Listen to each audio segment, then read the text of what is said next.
This weekend marks the 25th anniversary of the fall of the Berlin Wall.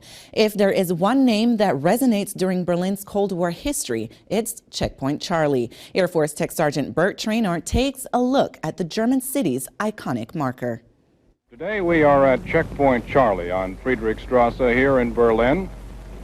17 months later, after the Wall of Shame was erected, dividing East and West Berlin.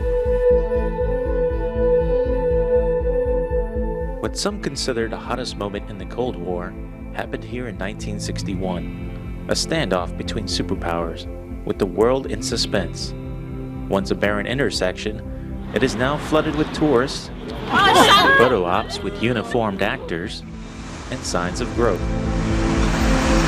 Checkpoint Charlie is a place in Berlin where you can see how much the city changed since the reunification and fall of walls. And today it's a very busy intersection. It's one of the busiest intersections in terms of tourism.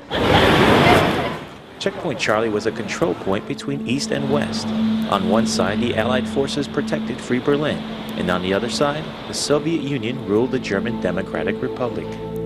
Today, for a price, you can have a visa stamp for entry. Prior to 1989, only diplomats, non-German citizens, and service members were allowed a quick glance into life in the East.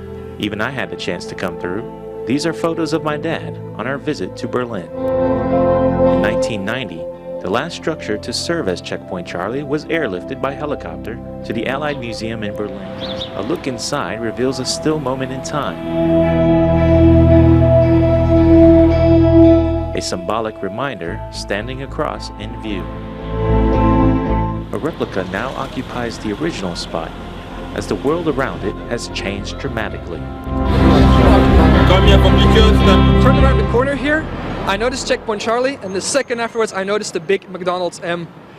And the commercialism drowns out the historical relevancy of the place. There's a lot of resonance around this name, Checkpoint Charlie, and many come firstly, I think, to the checkpoint and look around and try to come to terms with Berlin and its complicated history.